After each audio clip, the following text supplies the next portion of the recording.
Thank you for yielding, Chairman Pallone, and thank you for your guidance and leadership on the Energy and Commerce Committee as we advance critical legislation this week to stabilize the Affordable Care Act and drive down prescription drug costs for all Americans. Mr. Chairman, I rise today in support of my legislation, H.R. 986, the Protecting Americans with Pre-Existing Conditions Act. As a patient with a pre-existing condition myself, I rise today to stand with over 52 million Americans and over 200,000 Granite Staters who live with pre-existing conditions every single day. And they could have been denied access to health care prior to passage of the Affordable Care Act, and many were. While we recognize we need to strengthen and stabilize the ACA, we should equally accept the principle that nobody should be denied coverage because of a pre-existing condition. When you think about it, asthma, allergies, Alzheimer's, cancer, diabetes, just go right through the alphabet. Having a child even, any of these are pre-existing conditions.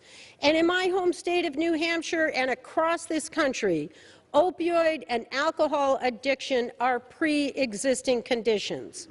Every week, and again here today, we've heard Republicans in the House Energy and Commerce Committee say, oh, of course we want to protect Americans with pre-existing conditions.